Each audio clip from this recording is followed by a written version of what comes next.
welcome to Macros with Mythili, our weekly show where we take a hard look at all the major macroeconomic developments in the country and overseas.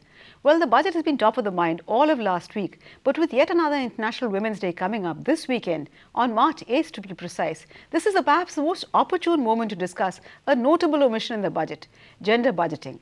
And joining me in the discussion on this are three remarkable women, all experts in this field. I have with me Lekha Chakraborty, Associate Professor, NIPFP, Anushree Sinha, Senior Fellow, NCAER, and Yamini Mishra of UN Women. Welcome to the show, all three of you.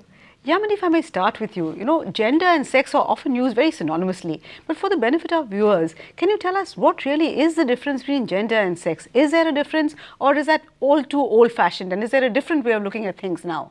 I would say there's a big difference between sex and gender, and I think the traditional definition around sex and gender was that sex is something that's biological, so you're born with it, you're born either a boy or a girl, and gender is all the social construct that happens around it. So I might be born a girl, but that I should be playing with dolls is gender. I might be born a boy, but that I should be playing with cars or I should be going out and playing cricket is gender. So I think the traditional way of looking at it was that sex is biological and gender is socially and culturally determined. I think the two important changes that the discourse of late has brought is, one, to understand that like gender can be changed, sex can also be changed, right, with all the sex change operations. And the other important point to remember, I think this is again a contribution of the recent decades, is that we must not look at sex again in a very binary way of men, women, because there are many sexes and in between, and by using a very binary framework, we end up marginalizing the people who are on the periphery. But I think two important takeaways of the sex-gender discourse, irrespective of the new developments on this, is, one, the realization or the understanding that these are reversible, these can be changed, these are culturally determined, and hence there's nothing natural, quote-unquote, natural about this. And second, that there's a power relation between the two, and therefore, who gets to read the newspaper first, even in a household, who will leave the job if children have to be looked after. So there's definitely a power relation. It's important for everybody, irrespective of whether you're a feminist or not, to understand this power relation. Anushree, if we can find our discussion to gender, and since it is something that is culturally determined, the idea is that gender budgeting is something that can, be used to make this gender move the way you want it to move. So what is gender budgeting all about? Is it still relevant? What can it do? No, of course it is relevant, and its relevance has been seen very recently, I think, in India, because gender budgeting has had a history now in even other countries like South Africa and some other countries many years back. And this is interestingly a decade of gender budget in India. So I think the first budget was completely silent. The word gender budgeting was just not mentioned at all. Yeah, it was not. Before that, there was no concern about. See, I think the way it is looked at is any policy that is made is thought to be impacting everybody. And if it's good for somebody, it's good for everybody. That is the way the policy thinkers had gone about it. So if they have made a policy, let's say any welfare policy or even any other policy, every policy would impact people, right? And I think they could not. I mean, the policymakers hadn't really thought or started thinking that it could have differential impact because of gender. And because of the gender relationships, as Yamini already said, also because of sex. I mean, there are certain things that one can do and cannot just because of sex, but very limited things maybe, that differences are very marginal. But still, there is something that one has to take a different view if you wanted to help women in a particular way. So if you look at that, just wanted to say that, for example, let's say a machinery. Now you think of having mechanized agriculture. Now, if you think of having mechanized agriculture, then if you're thinking of gender as a separate entity, as women and men separately, then you might think there might be a need for a different kind of equipments that would be more convenient for women to work with. And gender budget could even address those issues. Where are the needs coming from? Where are the women situated, for example? Lekha, Anushree gave us one example of how the budget could be used to kind of, favor women as against the rest of society. Are there any other examples where the gender budget could be used to promote women's interests as a gender? Yeah, she's right that we perceive budget as gender neutral. But men and women are at the asymmetric levels in the socioeconomic development. So this can turn into gender blind unless we correct for it. So for instance, let's take all the indicators, whether it is health, whether it is education, workforce participation, governance, you name it. Other than life expectancy, you can see that asymmetric level in which, yes, it hasn't improved over the years. Exactly, and even life expectancy, it's a biological advantage that women live more than men. Once you overcome the initial disadvantage. Exactly, given the equal care, equal nutrition, everything, women live more than men. But the statistics shows that even that gap in the life expectancy, it's narrow. Okay. And this gender discrimination, it's neutralizing the biological advantage. So this gender discrimination starts even before birth. And if you ask me as a policy maker, as a budget maker, I don't have any role to play in this because the picture is very wide, that there is discrimination which even starts before birth.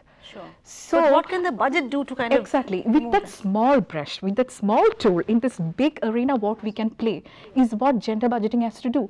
And now, given the arena of shifting the responsibility from the center to states with huge devolution from the Finance Commission, why I am highlighting it is that there is a shadow of Finance Commission's decision of shifting the flow of funds, which is untied. Every money devolving down to the state is now untied. So states are getting a huge responsibility to get the gender priority set at the state level. So they are getting back the space now. So will that in fact be a work to the disadvantage of women regionally, like women in Kerala, because they're more empowered, they might ensure that they get the benefits, whereas a woman say in Uttar Pradesh or Bihar, which are much more feudal, parochial, paternalistic kind of states, there will the women be at a disadvantage now that you have untied aid? No, I don't think so, because if it's the other way around, because the policy talks failed when women wanted it to be in the formula linked transfer, because you have the population, you have the area, you have now forest environment, the climate change, it's forest, it's formula linked. But we asked for the sex ratio, you split the population, incorporate the 0 to 6 population into that, then it is like penalizing or benefiting the states in which who is doing well in terms of sex ratio, who is not doing well in terms of, that is penalizing. But the Finance Commission say no to it. But instead of that, now given the devolution which is completely untied in nature, that every single money devolving down is formula linked. So the discretionary element is going to come down. So now the state is having the fiscal space. Yeah, and you were giving some other example of how gender can, the gender budgeting can be used as a tool to promote gender interests. Yeah, no, but being interactive, I think in the discussion, Mythili, I also want to bring on board that the bottom-up approach, it has so far only gone till the states as far as I can understand. But, that's not enough, I feel. For example, the center sometimes have more force or, more advanced in thinking in certain issues than the states. So it's very difficult for the states to move, actually. So what I was trying to think was, rather than, it can be taken as positive if it's really implemented in the proper manner. And if the grassroots level or the bottom-up approach is actually followed in the states. For example, like she said, the differences of tribes and non-tribes, which is also there in many other states. And also if it's Kerala is good, and as West Bengal supposed to be, I should say, supposed to be gender-wise more empowered, but not true. Absolutely. It's now that you see many other studies, there are various types of gender aspects that's going on, which is not really so equal. Well, Anushree, I'm afraid I'll have to interrupt you on this note because we have to slip into a very short break. But please do stay with us. We'll be back very soon. Welcome back. You're watching Macros with Mythili, and we're discussing gender budgeting in the light of both the budget and the International Women's Day over the weekend. Yamini, before the break, we were talking about gender budgeting and how it can help, etc. And despite all the noise that the government has made about Beti Bachao, Beti Padhao and all the rest of it, the fact is that apart from the 1,000 crore fund for addition to the Nirbhay fund, there's virtually very little that the government has done in terms of allocations. In fact, you were mentioning before we met right now that actually the allocation for women has come down drastically in this. So what are we talking about? Gender budgeting? Is it just allocations? And if that has also come down, is it that the government has forgotten about gender budgeting completely? No, actually the last budget has actually been pretty worrying. In fact, I agree with the larger point that Lekha was making, that the big development in the last 1 week has been that the Finance Commission has devolved greater untied funds to the state, and gender advocate or no gender advocate, we all welcome that, because that was the need of the hour. States did need more untied funds. But from a gender perspective, there are issues of concern. Just before I get on the budget, I was looking at the literature, the evidence available on participatory budgeting. And in fact, globally, if you look at the evidence, not all the studies are saying, whether they're studies done by the International Participatory Budgeting Initiative or by ICRW, they're saying that yes, participatory budgeting is good, period. However, participatory budgets are by default not necessarily more gender responsive, and gender budgeting need not be necessarily more participatory. It can be done in a purely technical manner. So that I think what will happen to the gender question with this greater devolution of funds, will the states actually prioritize this? My sense is that part of the issues which are in the mainstream development narrative, whether it's Dalit rights or social sectors, might get prioritized. But things which were always on the periphery, like rights of transgender people, intersex people, I don't know how much commitment states will show to unpaid work. So that's, I think, is still a question. I'm not very pessimistic, but I think it's a question that still needs to be answered. But coming to the last budget. Allocation, the allocation this I think, I was struggling to find a word. The only word that came to my mind was a bloodbath, but actually probably that's too strong. So I'll say it's really a massive assault on all schemes for women. As it is, number one, the gender agenda in India was totally underfunded, not just in India but globally. But if you look at what has happened in the last budget, the Ministry of Women and Child Development's budget has been slashed by almost half, more than half, from 21,000 crore to 10,000 crore. The gender budget statement, which is our best way to answer the question that how much of the total pie gets allocated to women, again sees a huge decline, not just as a percentage of the total expenditure, but even in absolute numbers. So it's gone down from 98,000 crore to 79,000 crores. Social sector spending by the union government has also gone down. So I think it's a huge area of concern. Now, just quickly looking at BJP's first line, the ruling party's first line of defense would be that yes, we have devolved this. But actually, if you look at the schemes which were meant for women, even the schemes where the current center-state share of resources was to be maintained, are the schemes which have still seen a huge cut in budget. Anushree, does it seem as if for all the talk, it's a very convenient excuse to say that we've devolved these responsibilities to the state and ultimately it's the state's responsibility? Is the centre abdicating its responsibility? Does it act as if, gender budgeting is a buzzword which has lost its value, like zero-based budgeting, outcome budgets? Is it going to be another of those casualties? Yeah, if I can share here, I think it's, even the gender budget, when it's done, and it's through many ministries as well, right? Every ministry has their own gender budget. I think there's a blindness in it, in the sense that there is a huge lack of information and data. And that's what I think we had been discussing at various levels, and you also discussed about the care work, etc., etc. What we do not know and do not try to find out is where are these women actually functioning, right? At what levels, at what skills, at what level of education, etc., etc.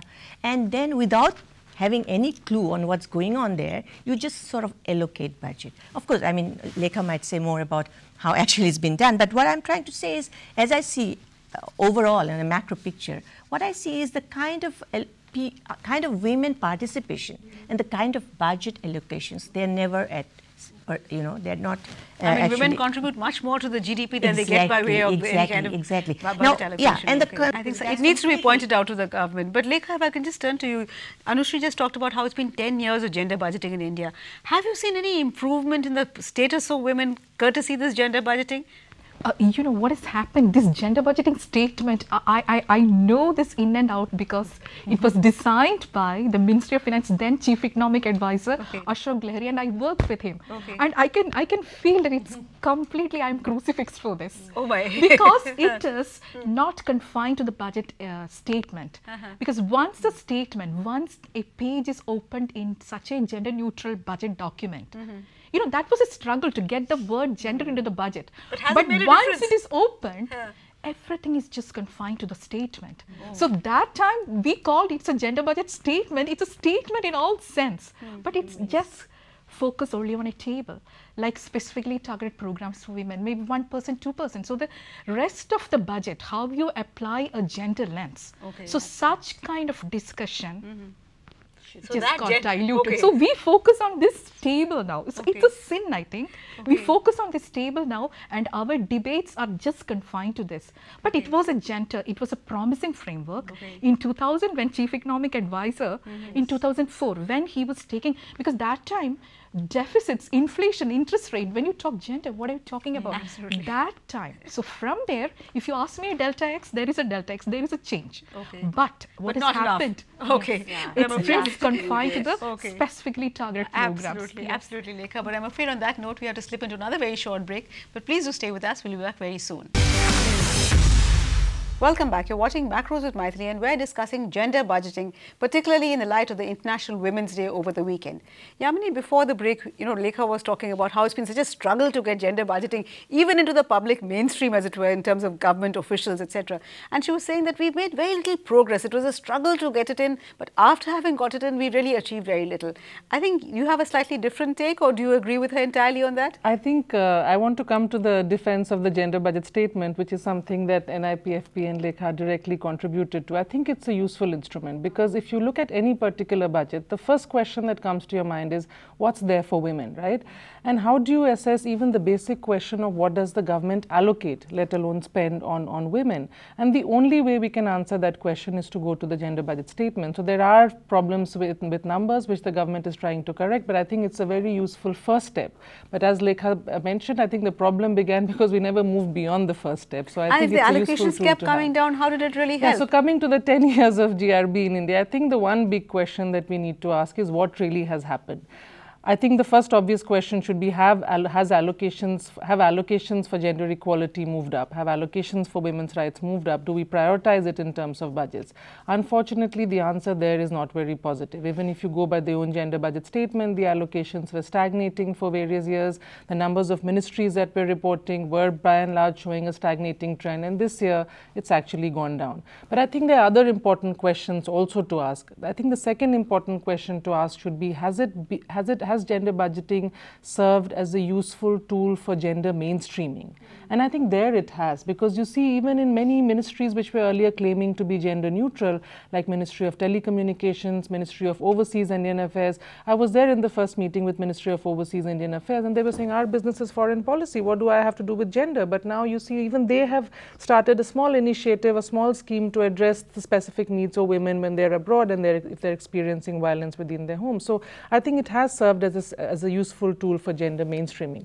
I think the last question, I mean, we can ask many more questions, but the third most important question to ask is, beyond allocations, are we being able to make links to outputs and outcomes? Yeah, that's what I was wanting to ask. Anushree, at the end of the day, ultimately allocations must lead to certain desirable outcomes. We haven't seen much improvement in maternal mortality, in women's healthcare indices, etc. So what is the use of gender budgeting? One comes back to the same question, that if this gender budgeting doesn't give you the outcomes that you're hoping for, should you really give up on it, or should we pursue it with additional vigor? Yeah, that's where I actually came in even earlier, when I was trying to say that you are just doing it without being aware of where you want to go, right? In some sense, of the ministries as she spoke about. I also know other ministries, Ministry of Earth Science, for example. They get very interested in gender budgeting, they have to do it. But I think the question is, they do not know whether it's bringing out that outcome. So they haven't done any outcome budgeting, right? Also, there is no evaluation of the kind of resources that's being spent has really translated into some kind of positive outcome in particular segments.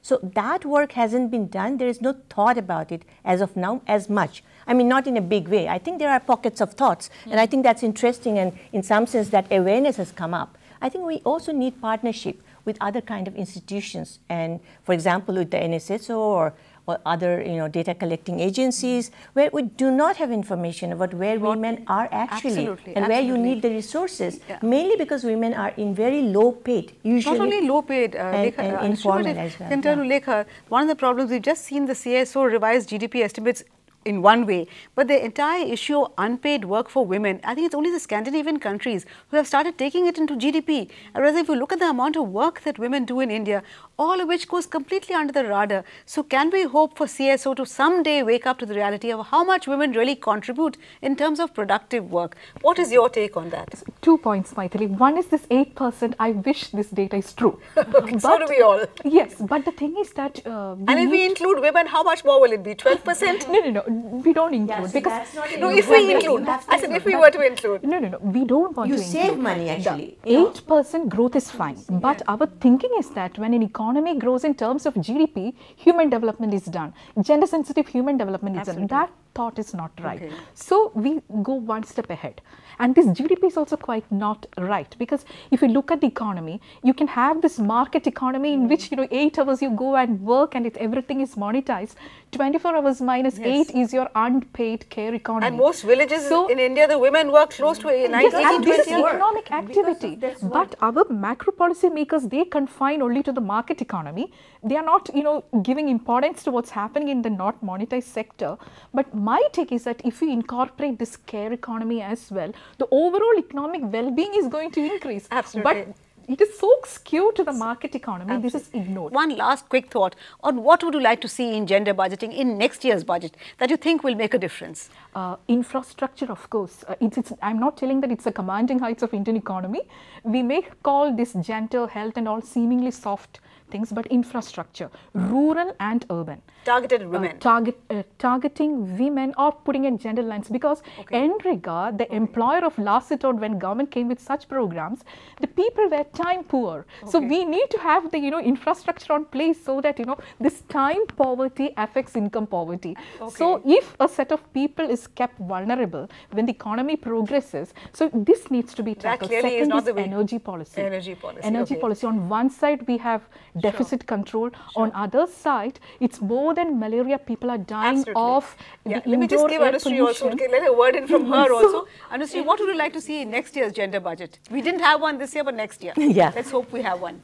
No, actually, in any coming gender budget, what actually one should try to understand is there is a need for women to upscale themselves, right? Skill development, and also to put men into the gender budget arena.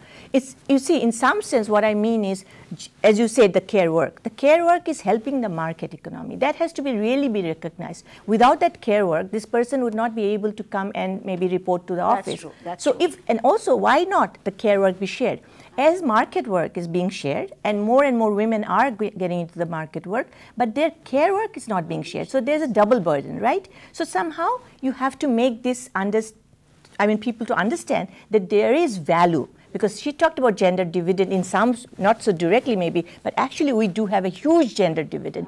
The growth is only spurred by women coming into the market and thereby sharing that all their work together with men and women. Yamini, one last word from you, very quickly. Ultimately, in gender responsive budgeting, we want all policies to be gender responsive, but that's like a distant dream in terms of the easily pluckable fruits. I think 3 quick things. One, we really want Ministry of Finance to come into the leadership once again, along with Ministry of Women and Child Development. I think one of the reasons why GRB, gender responsive budgeting, is not being done very seriously in India anymore is because Ministry of Finance is missing from the limelight. So they need to come and develop a roadmap.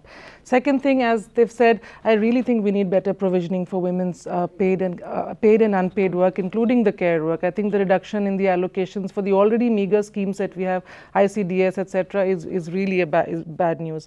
And the last thing, and I just want to end with this here, is that even the language, I think this is probably the only show where we discuss the budget or issues, budgetary issues from a gender perspective. I think what's totally missing in the post-budget analysis is any conversation on gender. Absolutely. And I just want to read this out. This is the headlines of Times of India the next day of the budget. It says, does the budget deliver the promise of restoring India's nation's pride? Will it unleash animal spirits? We have heard of tiger economies. Will we have lion economies? Will we be ready to pounce? Will we be the king of the jungle? Even the language is becoming so masculine. Yes. I think that needs to be questioned. But I do hope that the government will look at, hear our discussion. Next time, maybe there will be a little bit more thought given to gender budgeting, because as we know, the women have made an entry into gender budgeting, but they haven't got very far. But thank you so much for watching this discussion, and thank you so much also Yamini, Anushree, as well as Lekha, for joining me in this discussion. Thank you very much for watching, but we'll be back next week with yet another edition of Macros with Mythili. Till then, thank you and goodbye from all of us at ET Now.